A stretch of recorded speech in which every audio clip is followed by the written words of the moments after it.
जब मैं इंटरव्यू देने गया था मैंने अंगूठी पहनी हुई, तो उन्होंने देखा एक आध 2 सवाल पहले ऐसे जनरल इधर उधर के हुए, फिर उन्होंने सीधा पूछा कि आपके हाथ में अंगूठी दिख रही है, क्या आप एंगेज्ड है, शादी हुआ है, क्या है? तो मैंने बोला कि sir actually this ring was given to me by my girlfriend so I am just wearing. और तब उन्होंने प्यार के ऊपर सवाल पूछना शुरू किया। ये जो सवाल मुझसे पूछा था कि वो दूसरे कास्ट के हैं, आप दूसरे कास्ट के हैं, आपके पेरेंट्स नहीं मान रहे, या तो आप पेरेंट्स की बात मान लो और अपने प्यार को कुर्बान कर दो, या तो आप एक दूसरे के साथ भाग जाओ। तो उन्होंने ये मुझे एक बहुत ज़्यादा डायलेमा में डाल दिया। इस चीज़ को टैकल करना मेरे लिए सबसे ज़्यादा यादगार चीज़ रहा है इंटरव्यू में। यहाँ से मुझे ये चीज़ सीखने को मिली कि जब वो सवाल पूछते हैं तो वो सिर्फ परीक्षा के बेसिस पे नहीं पूछते, वो आपके बेसिस पे पूछते हैं। इसीलिए मैंने बोला कैरेक्टर और एटीट्यूड बिल्ड करिए कि ऐसे सवालों को आप कैसे टैकल करेंगे। तो आपने सर उस वाले सवाल का फिर क्या जवाब दिया था जो आपको यूपीएससी पैनल ने पूछा था?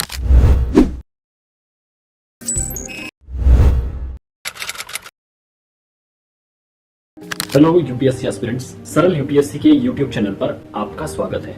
हर साल ऑलमोस्ट 10 लाख से ज्यादा एस्पिरेंट्स यूपीएससी का एग्जाम देते हैं, पर उनमें से केवल 1000 से भी कम फाइनल लिस्ट में अपनी जगह बना पाते हैं। और इसका मतलब ये नहीं है कि बाकी लोग कम टैलेंटेड हैं। तो जो बाकी equally talented and serious aspirants जो बस 2-3 मार्क से फेल हो जाते हैं, वो यूपीएससी के बाद करते क्या है? उन्होंने क्या ऐसी मिस्टेक्स करी है जिनको हम अवॉइड कर सकते हैं? तो इन्हीं क्वेश्चंस का आंसर ढूंढने के लिए हम आपके लिए लाए हैं यूपीएससी बियॉन्ड यूपीएससी, जिसमें हम उन यूपीएससी एस्पिरेंट्स को जानेंगे जिन्होंने काफी मेहनत करी है और उसके बाद भी बहुत छोटे से मार्जिन से उनका अपना सिलेक्शन मिस हो गया है। तो ऐसे ही एक मल्टी टैलेंटेड एस्पिरेंट से आज हम उनकी यूपीएससी जर्नी एंड स्ट्रेटेजीज के बारे में जानेंगे, जिनका नाम है वीर प्रताप सर, जो यूपीएससी के इंटरव्यू स्टेज तक पहुंच चुके थे और बहुत ही कम मार्जिन से अपना फाइनल सिलेक्शन उन्होंने मिस कर दिया था। और अब वो दूसरे एस्पिरेंट्स के लिए as a mentor role play करते हैं और दूसरे एस्पिरेंट्स को उनके ड्रीम्स फुलफिल कराने में हेल्प करते हैं। तो चलिए स्टार्ट करते हैं आज का ये इंटरेस्टिंग सेशन, और मैं वीर सर से रिक्वेस्ट करूंगा कि वो अपने आप को ब्रीफली इंट्रोड्यूस करें। I was brought up as in my birthplace, it is going to be in Uttar Pradesh. So after I was born, my parents, they shifted to Gujarat, that is in Surat, and they have been stationed there. However, my father, he put me up for education in Maharashtra. So I completed my whole of the education in Maharashtra itself. That is from second standard onwards, my father, he put me up in a boarding school because he thought that if a child is along with the family, so he might get spoiled or something like that. So he wanted decorum and discipline within me. And since then, I've been away from my parents. And after my 10th standard, I did my junior college from an international based school that is in Nashik. Okay, it was a Cambridge board. And then after that, I went to Pune for my bachelor's degree. And there I completed my Bachelor of Arts from the Ferguson College itself. And then I pursued my master's degrees also. Along with it, my UPSC journey was also on. And now currently I've been teaching UPSC aspirants. So it's been near about, more than 5 years now that I've been teaching UPSC aspirants and state PCS aspirants in order to clear the examination. Sir, तो मेरा सवाल आपको इसी के related रहेगा कि अगर किसी एस्पिरेंट को यूपीएससी प्रिपेयर करना है, ये उनका अगर स्कूल टाइम से या फिर कॉलेज टाइम से डिसाइड हो जाता है, तो क्या आर्ट्स लेना उनके लिए बेटर है या फिर फील्ड से, मतलब ग्रेजुएशन फील्ड से उतना डिफरेंस क्रिएट नहीं होता है? आपका क्या ओपिनियन है इस चीज़? आज के सिलेबस और आज के एग्जामिनेशन के डायनेमिक्स को देखते हुए अगर मैं बोलूँ तो बैकग्राउंड इतना ज़्यादा मायने नहीं रखता है। अगर आप शायद 2013 से पहले अगर आप उस पर्टिकुलर फील्ड के अंदर लेते तो शायद वो मायने रखता। हाउएवर आज का जो मॉडर्न डे डायनामिज्म है यूपीएससी का, वो बोलता है कि भाई आप कहीं से भी आ जाओ, ठीक है, हमको बस एडमिनिस्ट्रेटर चाहिए जो सोच सके, ठीक है, आप चाहे आर्ट्स करो, बस बैचलर्स डिग्री चाहिए हमको, बाकी कहीं से भी आओ आप। सो आई बिलीव आज के मॉडर्न डे टाइम में ऑल्दो एक एज है आपके पास कि अगर आप बैचलर्स डिग्री आर्ट्स के अंदर करते हैं तो, लेकिन अगर आज के टाइम में देखें तो आर्ट्स वाले जो सब्जेक्ट है वो सबसे कम स्कोरिंग हो गए, ठीक है। One of the most difficult scoring subject they are the arts subject. पहले एंथ्रोपोलॉजी में लोग इतना ला लेते थे, बहुत ज़्यादा एंथ्रोपोलॉजी, पॉलिटिकल साइंस, लेकिन आज के टाइम में चेकिंग ऐसा हो गया और डिफिकल्टी इतना हो गया, कंपटीशन इतना हो गया है कि that is why people are more over switching to technical fields now. वैसा मैथमेटिक्स कर लो आप या केमिस्ट्री कर लो, तो इन सब चीज़ों में लोग हाई स्कोर कर रहे हैं। तो आई बिलीव कि आज के मॉडर्न डे डायनामिज्म को देखते हुए बैकग्राउंड आपका बैचलर डिग्री इतना मायने नहीं रखता, बस आपका एटीट्यूड होना चाहिए। बहुत सही चीज बोली है सर आपने, एटीट्यूड सही होना चाहिए। तो सर आपके दिमाग में कैसे आया यूपीएससी प्रिपेयर करने का? बचपन से सोचा था आपने या फिर कॉलेज में आने के बाद आपने डिसाइड किया? देखिए, हमारे जो पेरेंट्स है वो यूपी से, तो यूपी और बिहार में आपको पता है कि कैसा होता है कि मतलब बेटा जो होना चाहिए वो सरकारी नौकरी वाला ही होना चाहिए। तो my father he had this thing in his mind that my son should do something in government services. तो बहुत अच्छा खासा ट्रांसपोर्टेशन का कंपनी था, ठीक है। जब हम सूरत आए थे तो we were very much very well to do family से, ये मतलब मेरे फादर ने नीचे से बहुत ऊपर किया। In spite of having such a vast property, my father was like नहीं भाई, तुम करो, तुम्हें जो करना है तुम करो, बस मेरे बिजनेस में मत आओ। वैसा because he give me that liberty and independence कि भाई तुम अपने हिसाब से कर लो। बट मुझे ये चीज़ पहले से पता था कि उनके दिल में ये है कि मैं पीसीएस ऑफिसर या कोई सरकारी ऑफिसर बनूं। तो बचपन से मेरे अंदर था ही कि मैं बनूंगा तो सही। और उस टाइम पे है ना, मेरी मम्मी बालिका वधू सीरियल तो देखती थी, so in that also IAS officers और ये सब का था। तो तभी से ही मेरे मन में था कि I want to do something. And apart from that, मेरा जो बचपन से ही नेचर रहा है वो एम्पैथेटिक रहा है, लोगों के प्रति मुझे कुछ करना रहता था। तो अब उसमें क्या हो गया कि after 10th standard I was like कि नहीं यार, करना तो यही है वैसा। तो फिर मेरा बचपन से ही था, तो 10th तक मैंने बोला कि नहीं, मतलब कलेक्टर बनना है। पता नहीं था कलेक्टर क्या है, लेकिन कलेक्टर बनना है। बीच में मैं बोला कि एंटरप्रेन्योरशिप करूंगा, बीच में बोला अब्रॉड जाऊंगा वैसा, फिर अब्रॉड से वापस आके पढ़ूंगा। देन फिर साइमल्टेनियसली मैंने एंड में बोला कि नहीं, I will be with UPSC only. So I have this dream from childhood itself that I want to be an IAS officer. So बचपन से ही है मेरा ये। तो सर फिर आपने, अगर आपका इतना फोकस क्लियर था, तो आपने प्रीलिम्स या फिर ओवरऑल यूपीएससी की इंटीग्रेटेड प्रिपरेशन एग्जाम के कितने पहले से स्टार्ट की, और किस अप्रोच के साथ में, मतलब प्रीलिम सेंट्रिक अप्रोच या फिर इंटीग्रेटेड पूरा इंटरव्यू तक के चलते ऐसा? ये जो सवाल है ना, ये आज के टाइम में बहुत ज़्यादा ही मायने वाला सवाल है, जिसको बहुत सारे लोग और बहुत सारे एस्पिरेंट्स ने मुझसे ये पूछा भी है कि आपने ये कैसे किया था। बट देखिए, आई विल बी फ्रैंक, मेरा जो सफ़र रहा है, ऑल्दो मुझे 10th स्टैंडर्ड से करना था, ठीक है, बट मेरे एजुकेशन के अंदर ना मैं थोड़ा इधर उधर हो गया था। जैसे 10th तक मैंने एसएससी स्टेट बोर्ड में किया, उसके बाद इंटरनेशनल बोर्ड में चले गया, तो क्या सिलेबस पूरा चेंज हो गया। और 12th के बाद फिर जब मैंने वापस से बैचलर ऑफ आर्ट्स लिया, तो I switch back into the game. But जब मैं पूना था तो मैंने एक लोकल इंस्टीट्यूट में मैंने एनरोल किया, वहाँ का बहुत फेमस इंस्टीट्यूट था, तो मैंने वहाँ पर एनरोल किया and then I started preparation. But क्योंकि कॉलेज डेज था, तो I did not give that much of a dedication to my preparation. However, जब मैं ग्रेजुएट करा मैंने, और ग्रेजुएट करने के जस्ट उसी साल में मेरे जो दोस्त है, एक मेरे दोस्त थे, वो साइड में बैठते थे, हम साइड बेंचेस थे, तो उनका यूपीएससी क्लियर हो गया वैसा। एंड ही ये मतलब at the age of 22 he cleared UPSC from Pune. तो हमें लगा कि यार हमने क्या किया। तो फिर उसके बाद हमने 1 साल पूरा प्रिपेयर किया, एकदम जम के प्रिपेयर किया। हमने एकदम इंटीग्रेटेड तरीके से किया। हमने बोला कि यार प्रीलिम्स ठीक है, बट अपने को अपने अंदर वो एटीट्यूड चाहिए, ठीक है, वो एक इंक्विजिटिव एटीट्यूड चाहिए, which is the required trait for a civil servant. So accordingly, then I prepared my holistic plan. That is how I have to face the UPSC. So prelims, it was just it is just like a hurdle in front of your clearing the examination. So I majorly focused on the interview part, because whenever we are preparing for interview, तो interviews में क्या होता है कि हम अपने attitude के ऊपर वर्क करते हैं, हम अपने एटीट्यूड को उस हिसाब से बनाते हैं, और जब हमारा एटीट्यूड उस हिसाब से बन जाता है तो ऑटोमेटिकली प्रीलिम्स और मेंस आसान हो जाता है। सो मैंने क्या किया, मैंने उस हिसाब से ही तैयारी रखी। एक साल 2 साल मैंने उसी हिसाब से करा, जिसके बदौलत मैं आगे भी बढ़ा। हाउएवर मैं फाइनल लिस्ट में नहीं आ पाया। बट ये मेरा मानना है कि अगर आप इंटरव्यू के नज़रिए से प्रिपेयर करेंगे तो बेशक आप आगे तक पहुंचेंगे। लेकिन आज के एस्पिरेंट्स का मेजरली मेंटालिटी क्या है कि पहले प्रीलिम्स तो क्लियर हो, ठीक है, पहले प्रीलिम्स क्लियर हो, उसके बाद हम मेंस का देखेंगे। तो वो मेंटालिटी नहीं रहना चाहिए।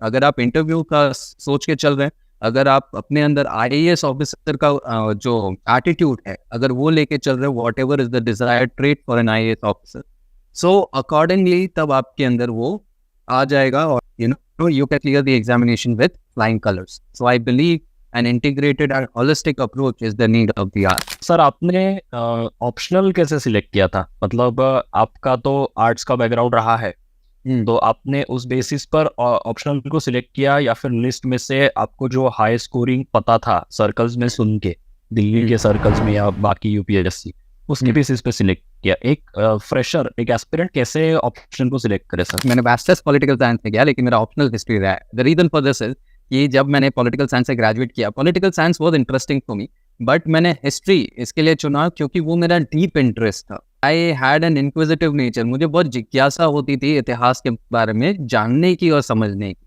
तो लिस्ट में तो मैंने देखा था कि यार इतिहास तो है एक विषय, ऑप्शनल के लिए इतिहास एक विषय है. तो मैंने बोला कि यार किससे जाना चाहिए, जो मैंने 3 साल पढ़ा है कि जिसके अंदर मेरी जिज्ञासा है.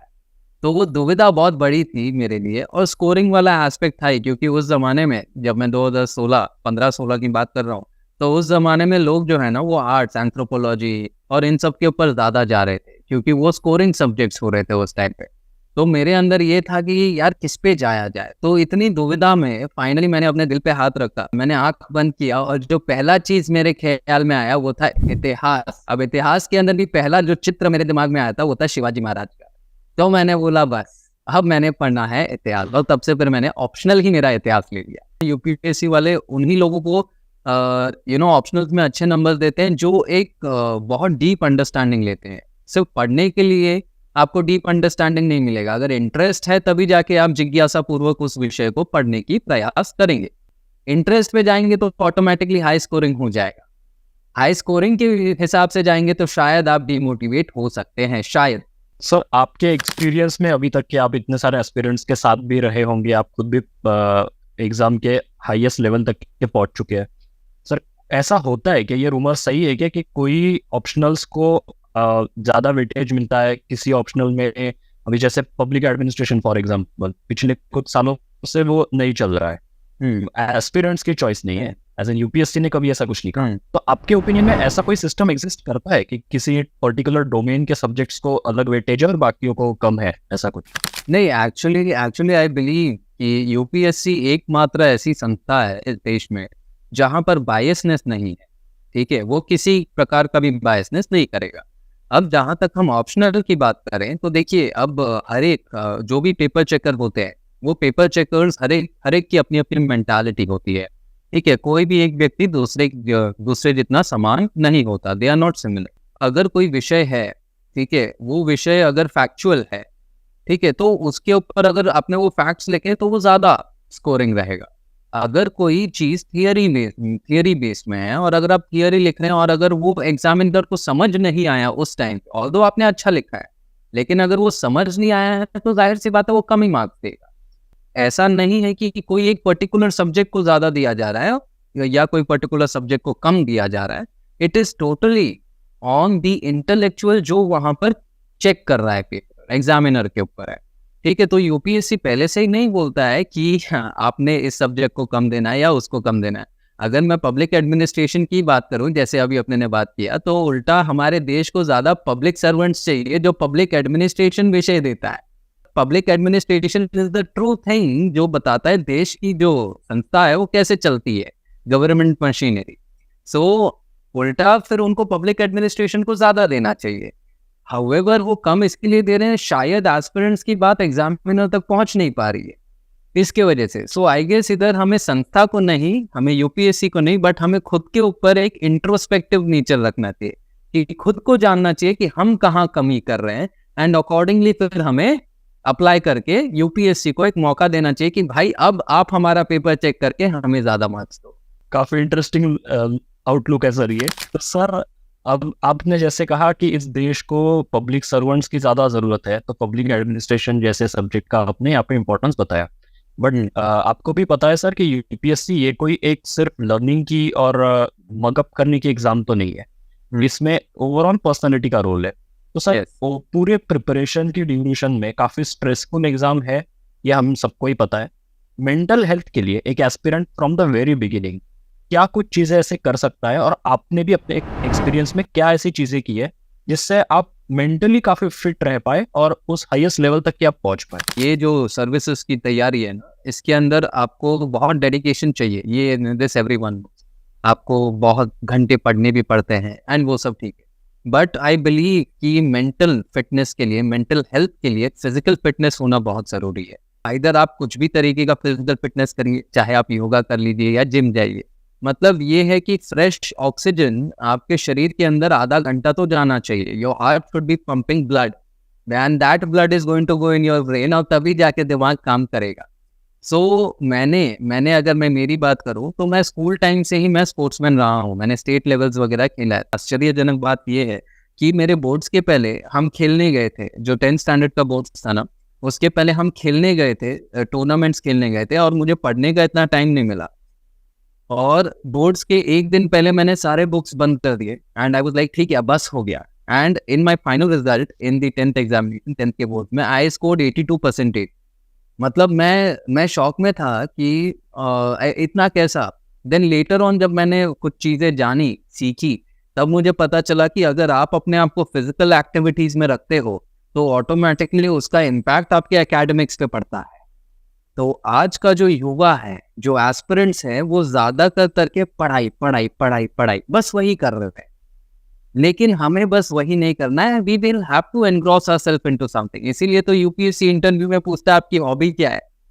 अगर वहां पर भी हॉबी पढ़ाई ही बोल देंगे तो मतलब ही क्या हो गया, यूपीएससी तो सवाल ही नहीं पूछेगा। ये कुछ ना कुछ एक्स्ट्रा करिकुलर चीजें करनी चाहिए, जैसे आप कुछ भी पकड़ लीजिए, ताकि आपका एक मोनोटोनी निकल जाए और आप उसके ऊपर कमिटमेंट के साथ, डेडिकेशन के साथ आप कंसिस्टेंट रह सके। And UPSC is all about consistency. एक दिन पढ़ लिया, दूसरे दिन सिर्फ जिम कर लिया, थक गए, सो गए, तो वो चीज़ नहीं होगी। वैसा तो कंसिस्टेंसी तभी आएगी जब हम कुछ तो भी एक्टिविटीज़ करें apart from study, something useful, we learn something new. चाहे एक नई भाषा सीखिए, चाहे गिटार सीखिए, चाहे डांस सीखिए, कुछ तो भी नया सीखिए, तब जाके मेंटल स्ट्रेस थोड़ा कम होगा और यूपीएससी की तैयारी बहुत शिद्दत से कर पाएंगे। काफी प्रैक्टिकल अप्रोच है आपका इस चीज को लेकर, और यही हमारा भी जनरली ऑब्जर्वेशन होता है। तो सर, आपको अपने थ्रू आउट पूरे प्रिपरेशन में, प्री मेंस इंटरव्यू के, इसमें कोई ऐसा मेमोरेबल किस्सा है आपका, मतलब जो आपको अभी भी याद है और हमेशा याद रहेगा? मेमोरेबल तो सभी चीज़ें हैं, क्योंकि ये सफ़र ही ऐसा रहा है, फुली अप्स एंड डाउन्स। वो रोना भी है, खुशी भी है, वो टूटना भी है, लेकिन वो टूट के गिरने के बाद उठना भी है। तो मेरे हिसाब से ये जो पूरा सफ़र रहा है, it's all about ups and downs, but the most important factor for me that played here is the rising up part and the keep going part. मतलब कभी हार ना मानने की वो भूख जो है, ये शायद हमें इस मोड़ पर ले आए कि हमने खुद को जानना सीख लिया कि हम किस मिट्टी के बने थे। तो जो भी मैंने गलतियां करी हैं, ठीक है, वो शायद मैं किसी और को नहीं करने दूं, और जो मैंने सीखा है वो मैं सबको बांटूं। तो मेमोरेबल मैं यही चीज़ बोलूँगा, बाकी सारी चीज़ें तो बहुत सारी है, उनको याद मैं ये मतलब कुछ ऐसा स्पेसिफिक याद नहीं है, तो बहुत सारी चीज़ें हैं। तो सर, जैसा आपने अभी कहा कि जो चीज़ें आप लोगों को बताना चाहेंगे वो रिपीट ना करें, तो कोई ऐसी टॉप ऑफ द हेड आपके 3 कोई मिस्टेक्स है जो एक एस्पिरेंट अवॉइड कर सकता है अपने प्रिपरेशन के स्टार्टिंग से ही? सबसे पहला है कंपनी। मतलब आप जिस कंपनी में हैं उसी कंपनी के हिसाब से रहेंगे। बहुत सारे लोगों को मैंने ऐसे सुना है कि अगर आप प्रिपेयर कर रहे हैं तो आप अपने मेंटल स्ट्रेस को रिलीव करने के लिए आप अपने दोस्तों के साथ हैंग आउट करिए या ये करिए। नहीं, आई जनरली बिलीव दैट आप अपने उन दोस्तों के साथ हैंग आउट करिए जो एक्चुअली स्टूडियस है। ठीक है, मतलब आपने अगर दिन भर पढ़ लिया तो आप उन दोस्तों के साथ मत हैंग आउट करिए जो गप्पे मार रहे हैं, जो ऐसे ही टाइम पास कर रहे हैं। देखिए, आई बिलीव कि हैंग आउट करना चाहिए, बट वैसे करिए जिससे आपको कुछ बेनिफिट मिले, because your time is valuable. दूसरा है आपको खुद को जानना चाहिए, इंट्रोस्पेक्शन। ओके, बिकॉज बहुत सारे एस्पिरेंट्स ऐसे हैं जो खुद को जानते ही नहीं है, खुद की स्ट्रेंथ्स एंड वीकनेसेस को जानते ही नहीं है, बस जो दूसरे लोग बोल देते हैं वो लोग उसको फॉलो करते रहते हैं। तो अगर आप इनक्विजिटिव खुद को इंट्रोस्पेक्शन करेंगे ना, तब जाके आपको पता चलेगा। तीसरी मेन इंपॉर्टेंट चीज़ की बात करूं तो वो है कि एस्पिरेंट्स जनरली क्या सोचते हैं कि UPSC is all about studying, but I tell people that build a character. Okay, building a character is really very much important for UPSC because the character that you have built within you, that character should be of an administrator. और जब वो character आप develop करेंगे तो studies तो अपने आप हो जाएगी. Focus on the bigger picture rather than the smaller picture. क्योंकि बड़ी मछली को जब आप पकड़ने की कोशिश करेंगे तो छोटी मछली अपने आप साथ में आती जाएगी. एंड लास्टली एक और चीज मैं बोलूंगा यहाँ पर, चौथा चीज भी मैं ऐड कर ही देता हूँ. मैंने है ना एक बहुत फेमस एक्टर है, मैं उनको बहुत ज्यादा मानता हूँ. His name is R Madhavan. ठीक है, जिनको आप मैडी के नाम से बहुत अच्छे से जानते हैं. उन्होंने एक वर्ड बोली थी, वो बहुत ज्यादा मुझे हिट करा था उस वर्ड ने, दैट इज सिचुएशनल अवेयरनेस. हमारे आज के जो युवा हैं, एस्पिरेंट्स हैं, दे लैक सिचुएशनल अवेयरनेस. और वो सिचुएशनल अवेयरनेस अगर आपने अपने अंदर ला लिया तो वो सिचुएशनल अवेयरनेस के बदौलत आप यूपीएससी को बहुत सरलतापूर्वक क्लियर कर सकते हैं. और यूपीएससी ही नहीं, आप अपने जीवन को बहुत सरलतापूर्वक क्लियर कर सकते हैं. मतलब अगर आपको पता ही नहीं है कि आपके बगल में क्या चल रहा है, means you are not situationally aware, and that is the key in UPSC also. Sir, तो यूपीएससी के एग्जाम से रिलेटेड, मतलब पूरे प्रोसीजर में रिलेटेड कोई एक ऐसी चीज है जो आप चेंज करना चाहेंगे या आपको कोई करंट फॉर्म में पसंद नहीं है? सवाल एकदम सटीक है इस विषय के ऊपर. तो देखिए, मतलब बाकी सारी चीजें सही है. यूपीएससी को कभी कोई बदलाव की इतनी आवश्यकता नहीं होती है. UPSC is UPSC. We generally function according to the body. We can not be the body right now till the time we are not the part of the body that. So अब उसमें क्या है कि आज के समय में मांगों के हिसाब से देखें तो सीसैट वाला जो मुद्दा है, ठीक है, सीसैट वाला जो एक पेपर था, वो पेपर के अंदर इस साल जो यूपीएससी ने किया, ठीक है, वो थोड़ा एक भारी भरकम चीज था. मेरे बहुत सारे स्टूडेंट्स ने इस बार प्रीलिम्स क्लियर किया था. ठीक है, तो मेरा जनरली जो है ना, मेरा मैथ्स वीक रहता है. और मैं comprehension, I was a English guy. Why? Because arts है तो फिर वही सब अच्छा रहता था. मैथ्स में मेरा इतना रुचि नहीं था, ऑल्दो थोड़ा बहुत बेसिक्स आता था. सो इस बार जब मैंने प्रीलिम्स दिया था, मैंने भी ऐसे ही बोला, जनरली मैं पढ़ाते ही मैंने प्रीलिम्स दिया था वैसे ही. तो मैंने ऐसे ही जनरली दिया था. तो I scored really good in GS. But CSAT का पेपर मैंने देखा तो मैथ्स का लेवल बहुत ज़्यादा हाई था, which was totally very weird for UPSC कि उन्होंने इतने हाई लेवल का मैथ्स पूछा जो एक नॉर्मल एस्पिरेंट को नहीं आता वैसा. And even the people who had cleared, ठीक है, जो मेरे स्टूडेंट्स जो DYSP बने हैं, जो डेप्यूटी कलेक्टर बने हैं, उनका पेपर क्लियर नहीं हुआ था इस बार. सो आई बिलीव कि यूपीएससी को सीसैट के ऊपर वर्क करना चाहिए. यूपीएससी ने सिलेबस में दिया है कि 10वीं कक्षा से ऊपर की चीज़ें नहीं पूछेंगे, ना ही कॉम्प्रिहेंशन में, ना ही मैथ्स में. तो मुझे लगता है कि यूपीएससी को ये चीज़ के ऊपर काम करना चाहिए, बदलना चाहिए. Otherwise the rest is amazing. UPSC dynamic है, यूपीएससी एनालिटिकल सवाल पूछता है, लॉजिक सवाल पूछता है, वो बहुत उम्दा है. फैक्चुअल नहीं पूछता, जो कि बहुत अच्छी बात है. ठीक है, but CSAT should be worked upon मेरे लिए. तो सर, इसी में 2 क्वेश्चंस है मेरे. एक तो सीसैट को प्रिपेयर करने के लिए क्या स्ट्रेटेजी होनी चाहिए, और secondly overall GS and CSAT दोनों के लिए टेस्ट सीरीज का आपके एक्सपीरियंस में क्या रोल रहा है, और किस टाइप की टेस्ट सीरीज था? मतलब पहले तो ऐसा होता था कि सिर्फ ऑफलाइन ही अवेलेबल था, तो सारा जो कोई बड़े सिटीज के जो सेंटर्स है, जो यूपीएससी के हब माने जाते हैं, और वहाँ के भी कुछ प्रीमियर इंस्टीट्यूट, तो वहीं पे लोग टेस्ट सीरीज भी लगाते थे, और वो जाना कंपलसरी है. दिल्ली गए बगैर आप यूपीएससी कर नहीं सकते, ऐसा भी एक होता था, रूमर चलता था. तो क्या ये अभी रिलेवेंट रहा है, या जो ऑनलाइन टेस्ट सीरीज और ऑनलाइन मटेरियल्स आए वो भी उतने ही एफिशिएंट एंड इफेक्टिव है आपको क्लियर करवाने में? जनरली क्या होता है कि एस्पिरेंट्स जो है एंड के 1 महीने में सीसैट की पढ़ाई करना शुरू करते हैं, but I believe that shouldn't be the case. Okay, इस बार के सीसैट के पेपर ने बता दिया कि भाई आपको मेहनत तो करनी पड़ेगी. ठीक है, सीसैट मतलब आपको ये नहीं कि अंत के 1 महीने में, आपको पहले से ही मेहनत करनी है. आपको अगर उतनी अच्छी इंग्लिश नहीं आती है तो आपने इंग्लिश सीख लेना है. ठीक है, अगर आपको उतनी अच्छी हिंदी नहीं आती है तो आपने हिंदी सीख लेना है. तो अब मैं ये क्यों बोल रहा हूँ, क्योंकि बहुत सारी चीज़ें ऐसे हैं इंग्लिश कॉम्प्रिहेंशन में जो आप हिंदी में पढ़ोगे तो समझ आएगा, और बहुत सारे हिंदी कॉम्प्रिहेंशन ऐसे हैं जो आपको इंग्लिश में पढ़ेंगे तो समझ आएगा। तो both language should be there, you can not be on one particular language. So CSAT clear करने के लिए आपको दोनों भाषाओं की आवश्यकता है।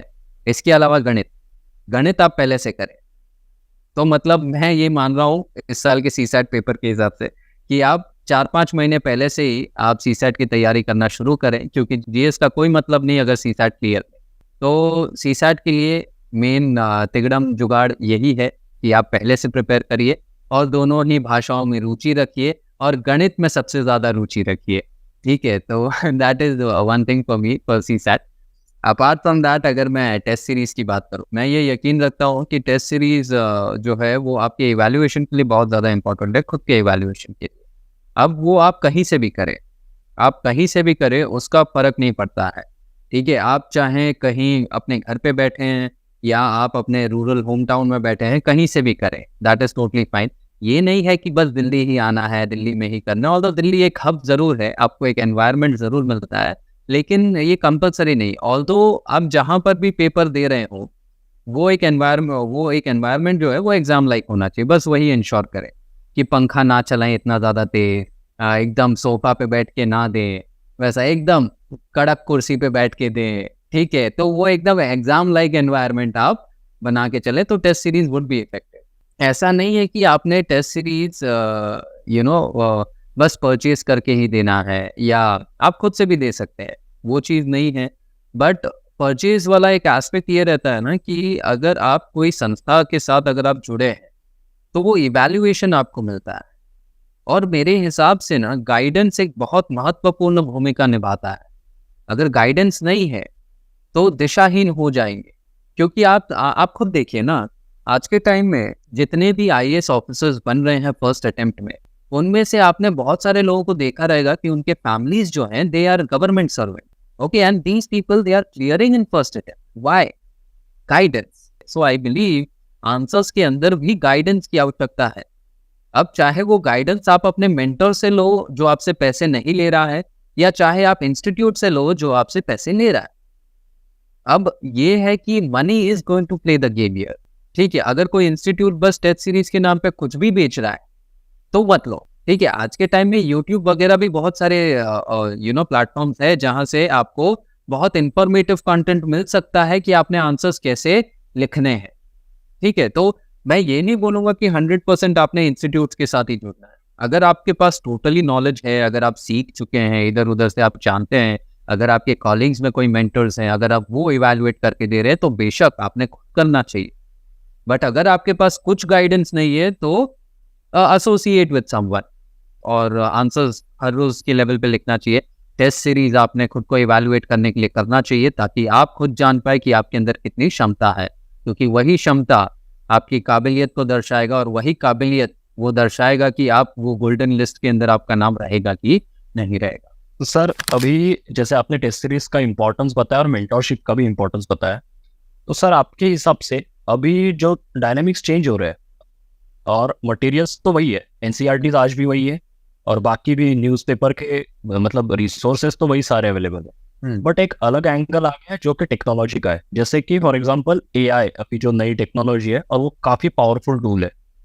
तो अगर एस्पिरेंट्स एआई प्लस अपने ह्यूमन इंटेलिजेंस इनको इंटीग्रेट करके पढ़े, तो आपके ओपिनियन में उसका यूपीएससी के प्रीलिम को एटलीस्ट क्लियर करने में कोई रोल रहता है, या फिर जो पहले से चलने आ रहे रिसोर्सेस है वो इनफ है क्लियर करने की? एआई के बहुत सारे नेगेटिव्स भी हैं, बहुत सारे पॉजिटिव्स भी हैं। अब अगर मैं प्रीलिम्स की बात करूं तो हम एआई को बहुत इफेक्टिवली यूज कर सकते हैं to get extra information. For example, if something is there in news, for example just let's say safe havens करके एक चीज आई है न्यूज में, ओके। जो सेफ हेवंस, हमें पता है कि सेफ हेवन क्या होता है, ओके। बट जब सेफ हेवन से हम एसोसिएट करते हैं गोल्ड को, मीन्स जब भी कुछ तो भी दिक्कत हो रही है तो लोग गोल्ड में इन्वेस्ट कर देते हैं, या डॉलर्स या येन या स्विस फ्रैंक में, इन सब में जो एकदम आपके हेज करते हैं आपके वल्नरेबिलिटीज को। तो हम यहाँ पर एआई का यूज कर सकते हैं to get extra information on the history of Swiss franc. हमको ज्यादा गूगल पे सर्च करने की जरूरत नहीं है, we can use the AI. But हम एआई को इससे ज़्यादा यूज़ नहीं कर सकते हैं, क्योंकि एक्चुअल में जो कंटेंट हम पढ़ रहे हैं उसको हमको अपने दिमाग में रखना है। एंड अगर हम अपने दिमाग को नहीं चलाएंगे, ठीक है, तो वो जो हमको कंटेंट मिल भी रहा है उसका तो कोई यूज़ नहीं है, क्योंकि वो एग्जाम में हम क्या यूज़ कर पाएंगे, क्योंकि दिमाग ही नहीं चल रहा है। सो आई बिलीव कि एआई जो है, एआई को हम इंटीग्रेट कर सकते हैं for additional knowledge. However the main task is of human brain. देखिए, आज के टाइम में आर्टिफिशियल इंटेलिजेंस को एक्सेस करना, it is a very difficult thing. हमने चैट जीपीटी बहुत सुन लिया है, सबको पता है कि चैट जीपीटी क्या है, but how many of us actually know how to use ChatGPT? वो सबसे बड़ा सवाल है। उसके ऊपर टाइम इन्वेस्ट करना पड़ेगा, सीखना पड़ेगा। मैं इतना ज़्यादा इंक्विजिटिव था कि मैंने एक कोर्स ले लिया चैट जीपीटी पे सीखने के लिए, और मैंने उसके अंदर टाइम लगाया, तब जाके मेरे को थोड़ा पता चला। But later on I was like कि नहीं भाई, ये चीज़ जो है ना वो कुछ काम आएगी, but end of the day it is your reading that is going to work for you. So for additional information, you can use AI, but not for the whole preparation. I believe you cannot. अब battle of प्लासे और battle of Buxar सबने पढ़ा है, लेकिन अगर UPSC ने पूछ लिया कि भाई बैटल ऑफ प्लासे या बैटल ऑफ बक्सर दोनों में से अंग्रेजों का असल मायने में बोला बाल कब शुरू हुआ, तो ये चैट जीपीटी नहीं बता पाएगा, ये हमें बताना पड़ेगा। सो थोड़ा बहुत मदद करेगा एआई, बट इतना ज़्यादा नहीं कर पाएगा। तो सर अगर एक एग्जांपल देना चाहूँ, हम प्रीलिम की जो टेस्ट सीरीज है, क्योंकि मेंस तो सब्जेक्टिव है, और आपने जैसे कहा कि क्रिएटिविटी जो है वो तो ह्यूमन ब्रेन से ही आएगी, वो एआई नहीं बता पाएगा।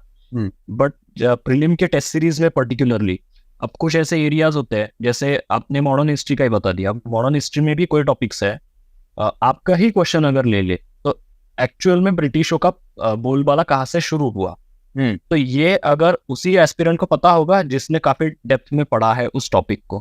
पर कई सारे टॉपिक्स ऐसे होते हैं जिनमें हमारी अच्छी मास्टरी होती है, कुछ टॉपिक्स में हम काफी ऊपर ऊपर से पढ़ते हैं और कुछ थोड़े मॉडरेट होते हैं।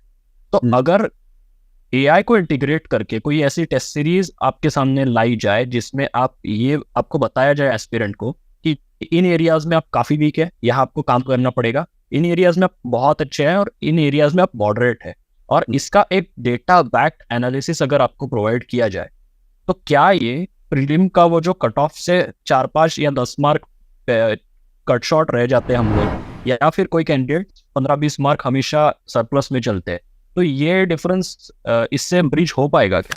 यस, बेशक बेशक बेशक ये चीज़ किया जा सकता है। वाई? बिकॉज जहाँ पर खामियां हैं, वो खामियां अगर एआई बताएगा, so obviously the human the aspirant is going to work on it, वैसा। सो ये बहुत उम्दा कॉन्सेप्ट है जिसके ऊपर वर्क किया जा सकता है कि एआई ड्रिवन एनालिसिस किया जा सकता है बैक एंड पे, जिसकी वजह से फ्रंट एंड पे किसी ना किसी को बेनिफिट मिल रहा है।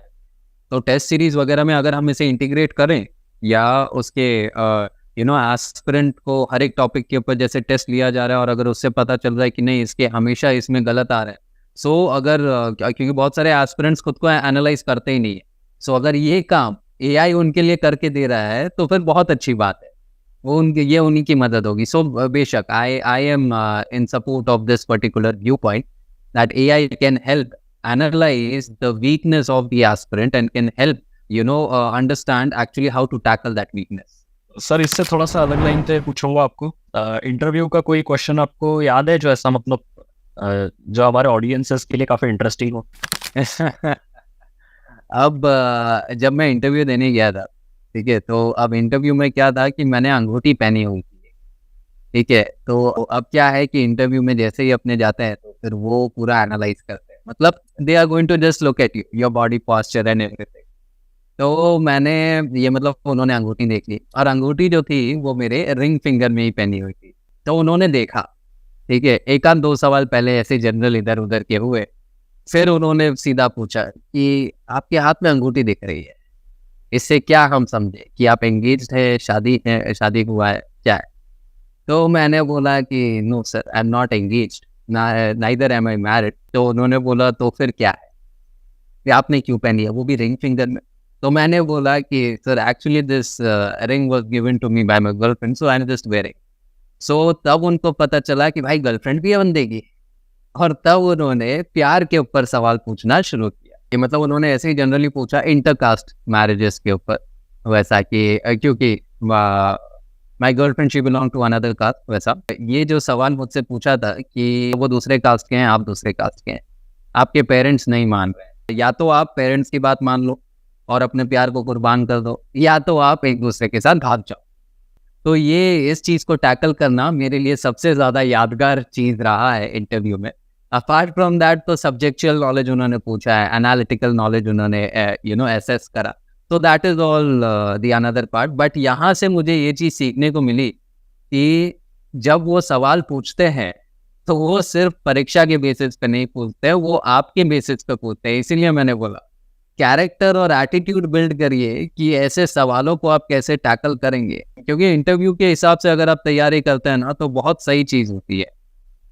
तो ये एक मेरा बहुत यादगार चीज़ रहा है इंटरव्यू का। अपार्ट फ्रॉम दैट है चीज़ें, but this is the most amazing one.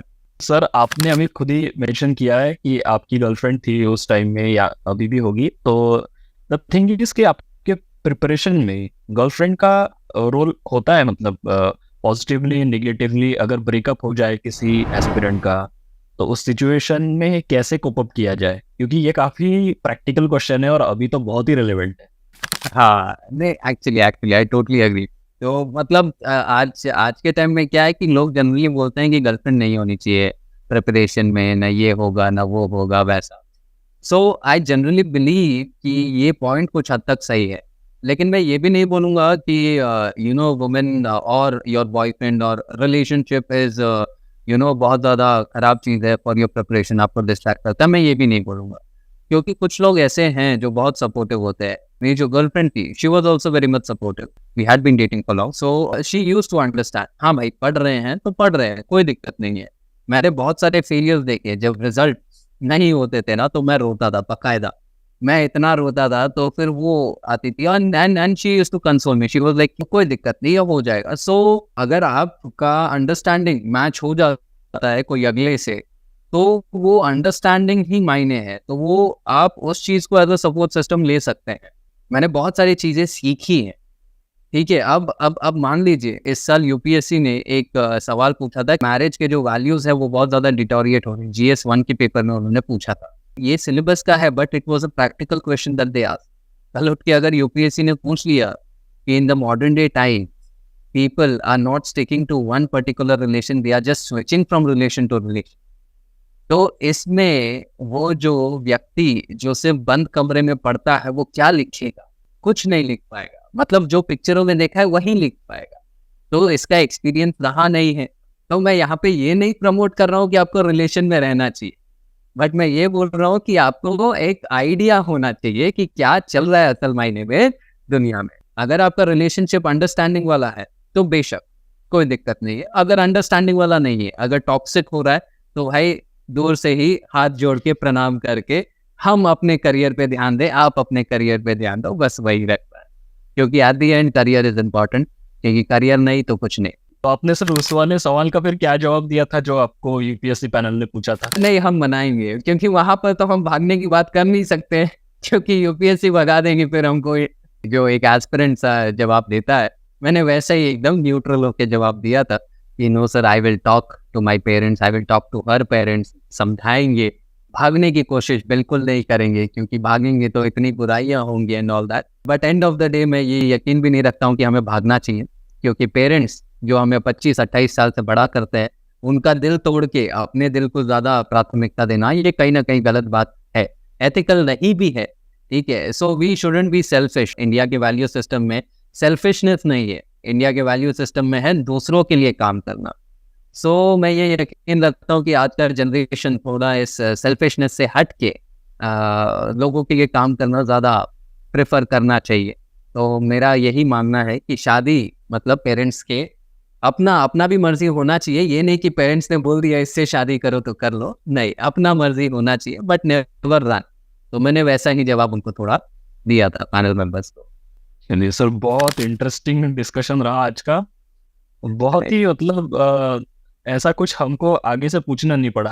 आपने अपनी तरफ से आपका जो इतना जो आपका कंसोलिडेटेड पूरा एक्सपीरियंस है वो काफी इनफ है इस सेशन को इंटरेस्टिंग बनाने के लिए।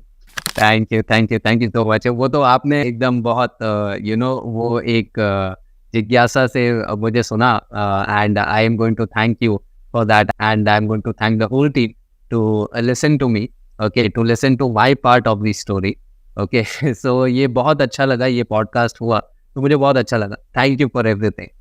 Thank you so much sir. तो जैसे आपने देखा कि वीर सर की जर्नी काफी अप्स एंड डाउन से भरी हुई है, पर वीर सर ने भी एक बात कही कि AI backed analysis of test series एक एस्पिरेंट की प्रिपरेशन को बहुत नेक्स्ट लेवल तक के ला सकता है। सरल यूपीएससी की स्मार्ट रैंक 1 टेस्ट सीरीज ये एक सिर्फ एनालिसिस नहीं देती आपको, बल्कि आपको आपकी प्रिपरेशन का माइक्रो एनालिसिस देती है, जिससे आपको आपकी यूपीएससी सीएससी प्रीलिम्स को फर्स्ट अटेम्प्ट में क्लियर करवाने का बहुत ब्राइट चांस क्रिएट होता है। और ये चॉइस आपकी है कि आपको प्रीलिम्स में फेल होकर एक साल वेस्ट करना है या फिर सरल यूपीएससी की रैंक 1 सीरीज को ज्वाइन करके फर्स्ट अटेम्प्ट में ही प्रीलिम क्लियर करना है। तो रैंक 1 सीरीज को ज्वाइन करने के लिए नीचे दिए गए डिस्क्रिप्शन में जो लिंक अवेलेबल है उसे क्लिक कीजिए। और अगले वीक अगले एपिसोड में हमारे साथ होंगे शैलेश सर, जिन्होंने 5 प्रीलिम्स दिए और 5 ही क्लियर कर दिए। Don't miss the episode by clicking the subscribe button and help us reach to more UPSC aspirants.